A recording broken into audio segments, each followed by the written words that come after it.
My Boss, Chapter 9. Ziak tu Basta tlaw Donia chu nung chonin Iduang angin min ngai ro Ma se mei chia idu hun hunay mut pui thei ang chon min ngai hau suang che Tin kain hatha sok soka A melen lau turin ka thei to pin kain thunun ram rama Eng wanga ngai dan mak sak zet zet nei ngei ni ka hrelau Ma se min nar thak thei bik lawan ni ti nang pani hre chiang alom Naron ti chuan thin rim zetin ka ven ngala Ake kor zipar chu lo siam thame ka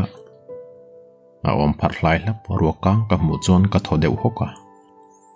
Ni chin lo ka din hunang akan he khofela ka mi chapui dei hanom vesela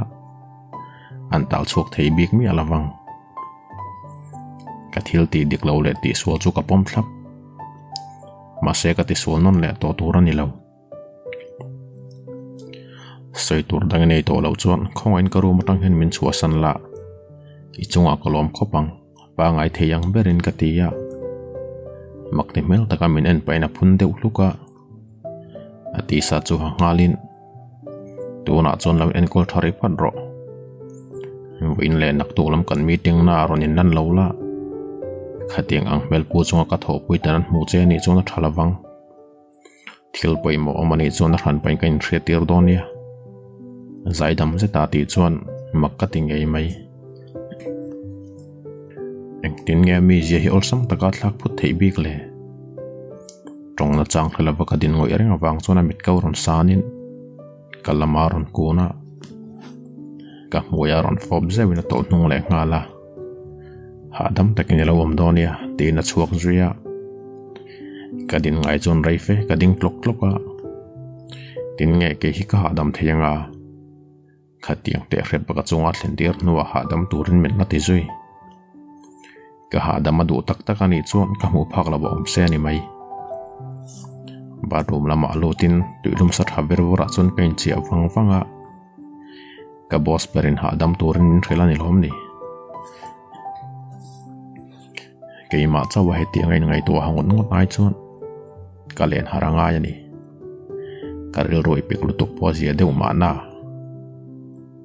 Tisat dum chu hain a chunga korlum phiar trial a ma phel ka ha a Ke kortlon dum la pe kho dum flat kain thol boka Ka chal pong khu turin scarf letter mit dum ka buna Ka muya lip glossin ka noin ka room ka chua sana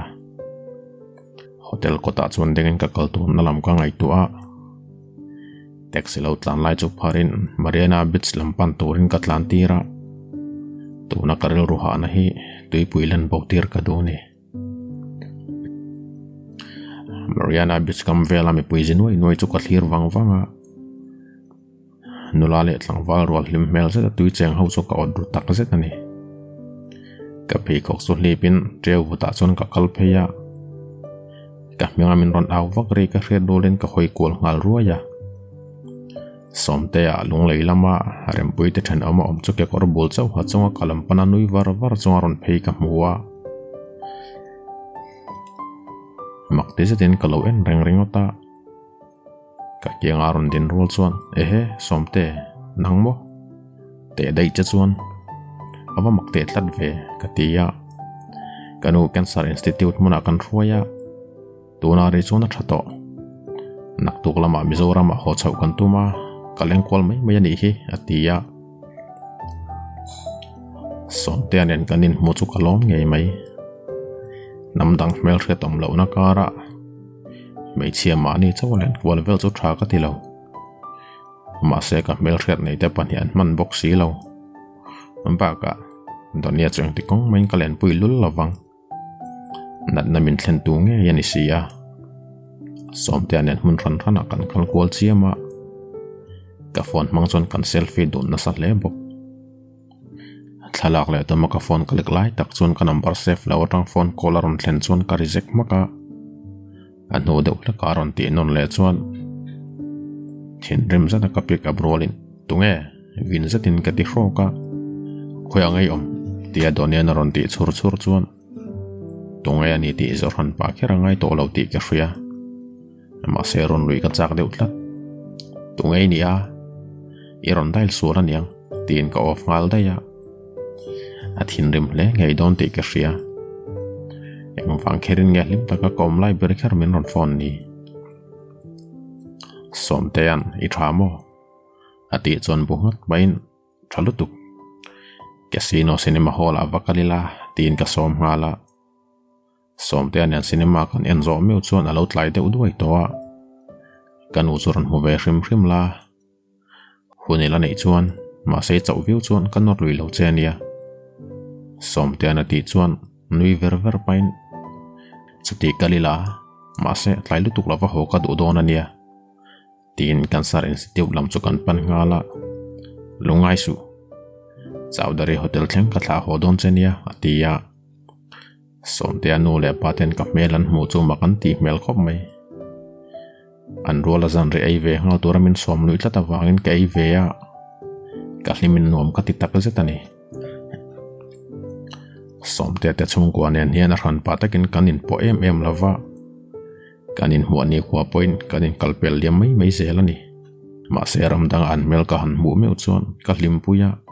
ka thlamon pui bok an ni hian ek tiagin nge min ngayang te ro ka hrelo som te an zan rei to lama hotel ko thleng min thla nu chuan ka room lam chu hlim zetin ka pan ngala ka room kong kain hongsa om ka mu chuan lau thong zetin ka ding chota misulan lo lut room ile hotel counter lama chuan man mota ka chukla in thil om sia ka hrila security pani inan ka room kan lu chu thut pha chunga donia ko su tha chunga lo mu hil mel ka mu chuan ka tho huaya kan thoma hret dulin ron meng chuka security pakhat zokin sar kan ti palutuk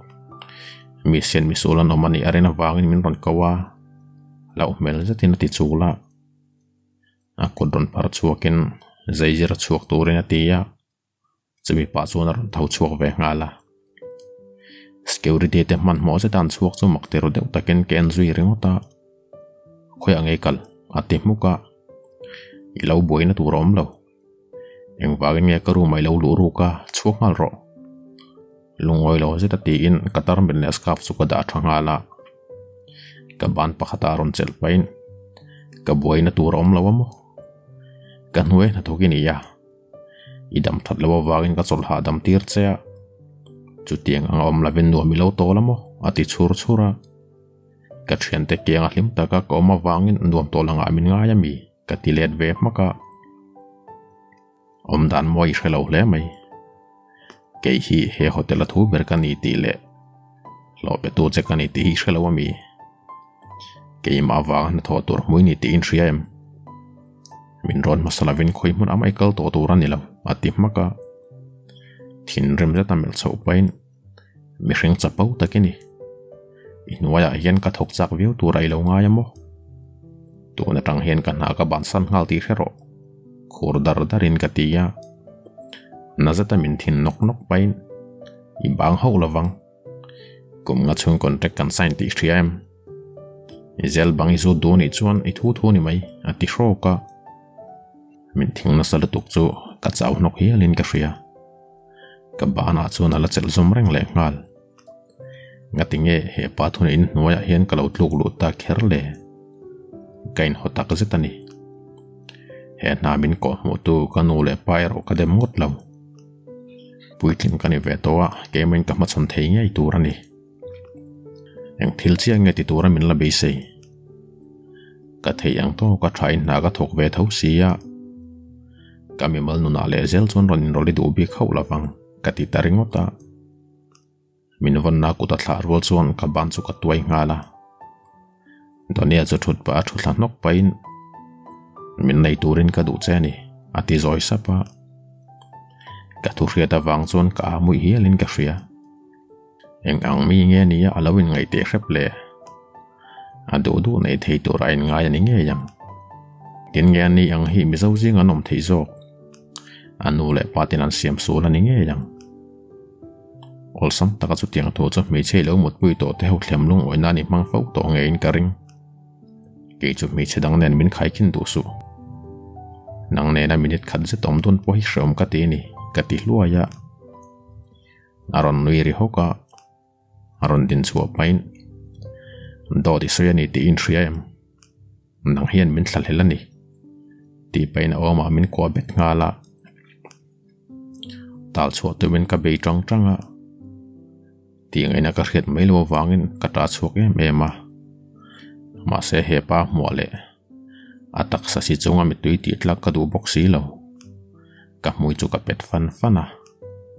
donian ka khaberun kwai dak chuan ama ma chon du lovin sirlam aka thleson ngala pimpom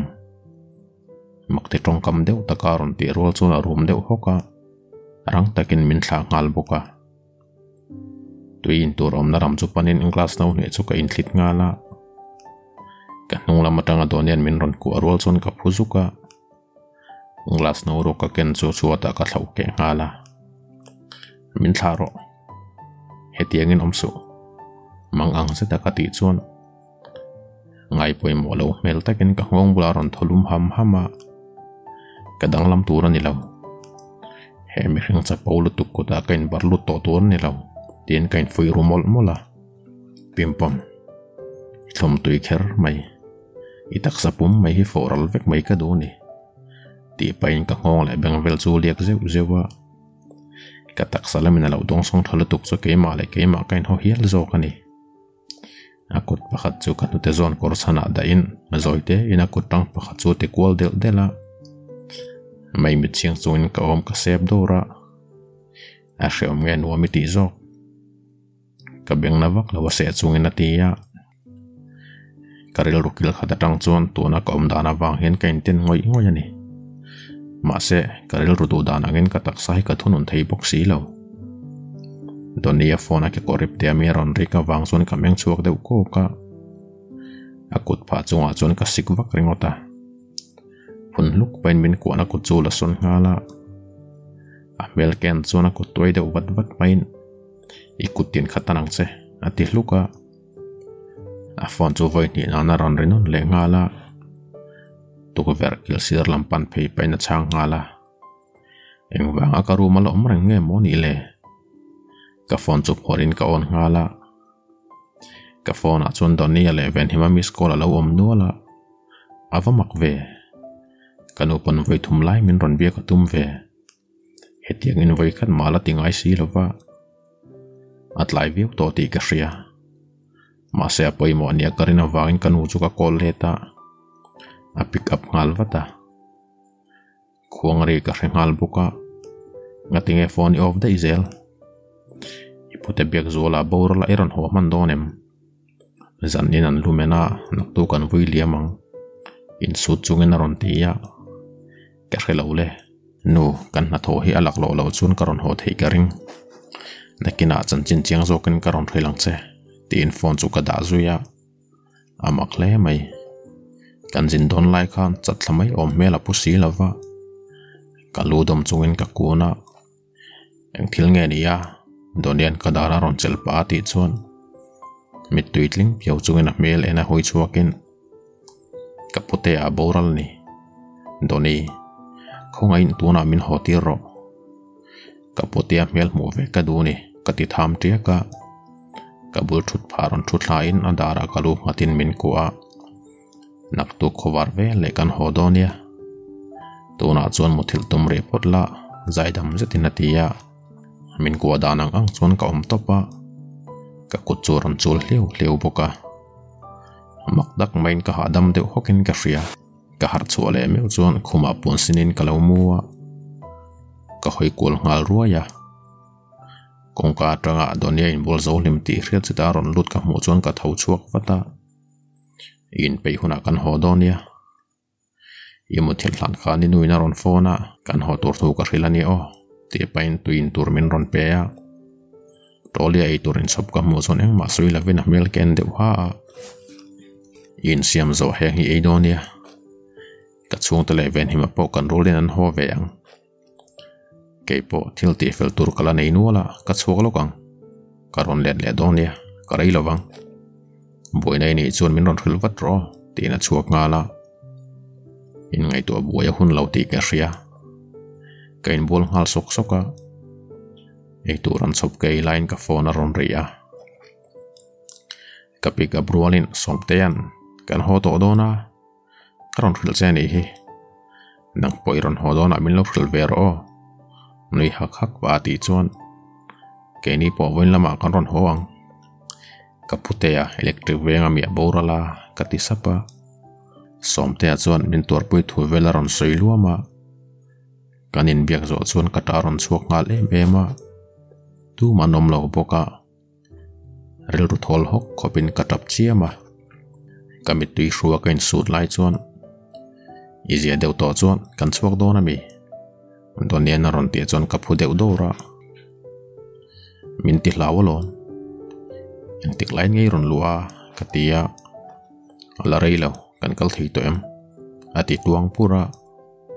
kalu bu ngatin ka thau chuaka ka bek vel chu hotel a thokten min khai saka hotel chung zol lamin pan pui chuan makatiril ru hlea ma se thlo na re fut vut thom ka hre dolin ka thode huaya donia no le pa kianga ven himalo ding ka mu chuan an ron nui var var hloma thlo na chunga kan chuan chung zongin ka bula donia chu thuina ka kuta chel tlata anu le pa chu ka zaru ve view ma sen ma ni jok chuan fa pom dan chuan ngai pui mo mel vak lo hetia nga om hian mu fo to nga ngai an nei to poniang ka kut lak sun ka tum chuan aya ngetin min chel bet tlata anu le pa moin ti boy ka dulo wangin thinre min sangmar tu chuin ka kuta chel na chu ka do hle hle to pa kom dan chu hria ni om takin in thladul ro taksana vek palang aron ti chuan arum zatin kamel rok ringota apain helen aklo lawania adam takan tum ram ro ipute ruang chu kan nang man emang lungai su matia tin nge he pa kutsireng chunga ka hadam theite lulang donia pa chuanin kalom lutuk min boy puilo ula chuan tiang aina ka redon der si lova kati chuan abu deu ngat kan ringota ven himan ka chalron kok pain ngatingei chalkha anaim makti mel tin ron tia an pathum chuan min en thak poka kain tau pala ana to lo nui suk pain katia kianga omila chuan in tau ka phal mi alawang amit don seiza upaina tia donian ngoi mai te thil tur lo pui pui soi kha tang kaina omlo rum zata ven himamel paina tia nom dan chu kan yen ti za ang reng khop mai donia pain nang ni pani om don hi chu in hau reng zel om don lo ula phone atang ni in bele chung zel boxi eng thin nge moin rian le nui vur paina tia an om dan atang chuan chung koin po ta kan ni ti riat kalungan tileng tak zetani kapa khan min ladam pui vesela chuan 1000 noya lim takin kalanui ve nge yom sia leng pui airport kan tum chu helicopter panin min lo muaka man mo takin lung leilam panin kan thlok chuak le ngala sana ken chuan dar khatari trep towa karil ru man mo tak zetani helicopter atum ro chuan man mo zetin chu katuma kabana donian min lo chelin chasul palange adin filma chula chukri su aron ti supa helicopter atanga kan chuk chu Renault car grey rong chunga chuan min lo pui ngala kapute bek zola ruang chu kan nang man chia che boka mi then khat tho chuan min lo en du hlom hle mai mi thi vuina hmuna no mani ti anin khela waniang to ne te chung kwan mu chuan en do painan phun sur hlom boka then khat chuan an phone an lo le kang wa hlom boka eng thil nge mon khep te khep hlom le donia nena in chung ko chunga kalom lutuk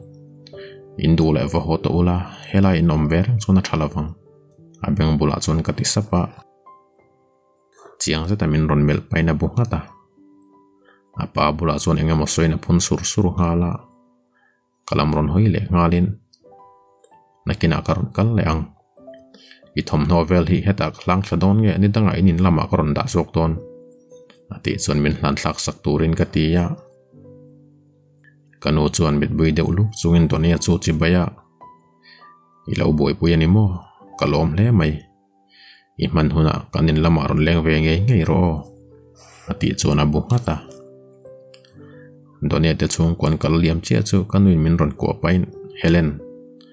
local ro in chung lama avalutang zanin chu ko harin lama kan rek ve donia tin min roi lut ngala kan thun na pia dewa thu me che pani ten ani so donia ne ne ngen kung kai nan ne yang le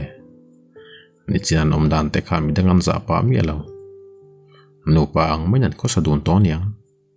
tian pun sar sar ri ka riat chon ka zak ngoi ngoya ka thin rem bok enga tinge an lo na tur le anu na tang kai na tur om mi si lawa mi dang chan chin an ngai dan ang soi pe view thin le doni point of view kapim pomin khongai thla taka apute boral thole zoram lama hon min dil chuan ka leina takzet om dan chuan ka thin lunga ne takzet muhadam tura rilin ka dara alu hatin ka kwa a chaw le ni nge yang reilote amuhila ka taksa si chunga thlamu taka muhil chuan min tilim takzet ani voi in lama achunga ka thin rim na zong zong pu ka thei ngil zo to khongai akalang tile to sula to kang ti lau takin ka oma hotela na thok te ka bin farna sadan le ama kalo ngai to azia khetop om si lava chelbe ka du na lutuk lama kum nga tan contact kan sign ti adot ka soika afu le in ka ria khum chunga ka mut lai pon aron har ei lo hetiang ngam hel fo thina ni chuan mi pathen khatinan pong sol thei nge yang a mui sexy che ta fo pain ka veng him tlatang che ka tai ni sia ka ti chuak sapa amu hil mel chu ka thlir wang wanga pa ina boral san nala reilo te reng nen tuna apote na boral san le sia aril ru na le ang ti ka ria ka thei to pathamon ka duni apa boral ta khan pimpomi pasal ni turin min du ti ka ria tuna kanu puila ni lo ma se mak pachetin ka che tanga yani arum pon lama chokin kanu le pa te chu thil lom zia ka khil fi ngala mizoram lama hon ka tum thu thlengin anni po karwala ho ven du thuan soya chawdari hotel lampang chu ka ngai tu boi wa ka ngai lo main lawyer kal tlangin engkim Mr. Sanjay mingin an mani hriat lem ka da fel le vek to hetiang thuan hre thuna chuan a thong ve khopang Mr. Sanjay ne na chuan kanu pui holin har satna to thu le mizoram lama holen ka thum thu phone manga ka hril chuan ka ti mel le amang ang mel bok alu yarin reilote nuwa motor thu le akuta engkim ka da let bek ti ka hril boka Mr. Sanjayan idu dana ngai thil ti chu ka nil theilo ama se nu pui nei huna min ron thriat tir ve ngei donia chuan mizoram lamain hotel en kolnan moi thumi beng account a ka ron dang min hil mi suang che atia pimpomin apute ruang nang man nge ya du ti ki ria chumi chungai toin Sanjay private jet chu hotel chongzona tang chuan lengpui airport leng man hwa min ruai turin ka tia lengpui lamata kan nom dan tur chu ka pain min lo ngai tu sak boka kanu le pa hian pimpomila ka karul rupot mang hian rethiam nge yang an fa pa kani sia atong kain eng man soi lang chuang lo ka chung tani lo kanuna meche ka boi pui le ngai to na sat berani ma se apoi ka ti lo tlangwal nu pui nei rol sumpai tam tak thok chuak to kania midang ngai dan ka kher vak na tul lo kanuna ni alom thona chunga kan chun chung zongin pimpomi taksa ka si char chara alunga ila hian akianga kom verang ani ti ria se ka du mel ngui tak mai chu kamel le zau thina tu kin zeng kain bol zau room lama ka valu khan khum chunga tho phang ti rial zet mai le sam nok de noi maya ka mu khan rom nok nok pa atak sa chunga so chor chor ka don i kha chua san wat lawila chuan kal ruput mang chu zamin chet kala le hial nge yang ka kianga thu pimpomi mel kan chuan kom dan le ruput mang ha dik lau ti chiang takin ka ria achal tle mala vung chung chang ven himana ron soi chu khan kathina ti ur tak zetani venim hi ke ai ku marvel chana upang ania Wanau mi pa pian pui kan nei lo wangin kanin kom na sa min ngai sang thei em bok ka du lo da nga omani chuan tong kam chang fakin ka hau thina ma sen huwa zui len kom lo pha nan ro kan mang ngai lo electric venga pimpo mi putea vuina mun kan thlen chuan tun bang bokin min lo le en du reng ani ti ka hrengal thar chung lek chuan thil zong zong dang lam thei lo ani hi ka mel ria then khat chuan min bia kan chak le ti ka hria ma se ani ho ne na tu ho mai soi ka pe ri lo tlat nu la le tle rol ho te chuan pun sep sep pain min en ngoi hloma hetiang ang hi chunga ya ka nei to an du duin min lo soi ma se pai ka ti lo dik lo zik chita ka chan chinan je te chu a thoi pon ka mel pe lo ke ma wa sum le pai la ma hlok nan lo nei ve ni chuan a tha ni mai kanun man dan hi chuan thu por poleng zen ati ngin ka phal lo ka chung khat te na ka chan chinan je dan min lo hril thin te chuan ka nui liam mai zela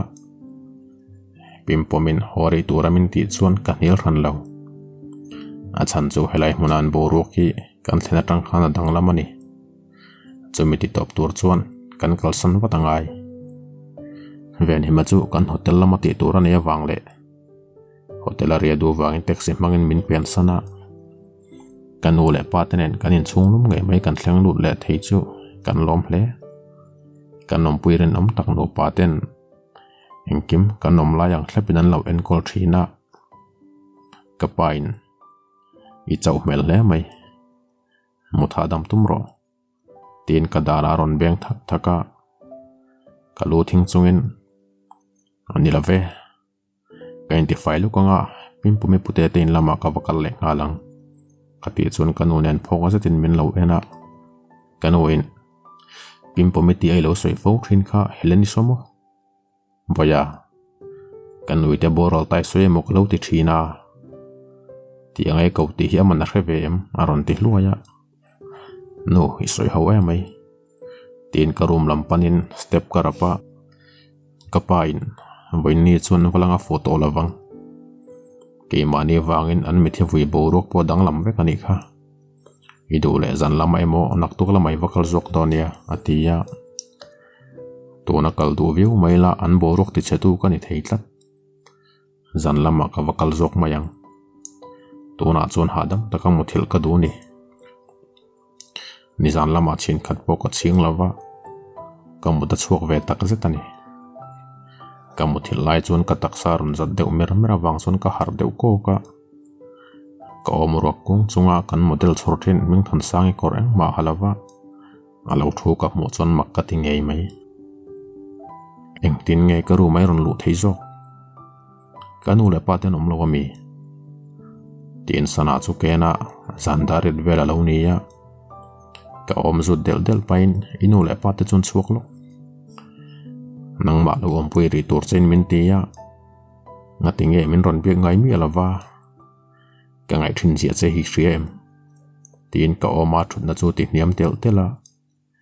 ka kap zona chuan among den om zane jetin among chu ti chekwala na ko chuan ka taksa chu chul roi boka mai mi ching pain ka thodek hoka ka boxer chana kami patna khong deu lu awang chuan meng than sangi pa chu noi deu saka ka tu te chu lei mangin zai chetin ron fop kwal ruaya mi parisel thatak kania ka taksa polum ma ming than sang hi mizoram mai ni lo india rama pian na le mel thata wanga mizo zinga po hriat lo pol takani chuting ang mi chia ka maru ngal ngat maya hanom chu ka taksalum na ti chuk lo chi ru la ni lo mi hring pa ngai ka ni sia room hok chungena khelbora sun ka chul kol ruaya ka moya do tho za taron fo son ka mengko ka kapim pomi moyang ina thlum velo ka taksa chu khonghal ota ka chunga tang chon ka nam thlangala chumi pa chon eng ma soi lavin ka boxer ma por de uduanen ka khuma tang tho chuak watin badum lam ka pan ngala tui vot thazet mai chon kain phu sanga eng wanga kala karon ngam pa viu nge moni le bathroom atanga kat chua chuan engma pawh lo line bel chuang lo kan story te hi ngai nom tia story dang ngai nom tak tak ngai thlak zel du chuan kan channel hi min lo subscribe sakla notification ka on hal bok la athar kan da piang i muzung song theyang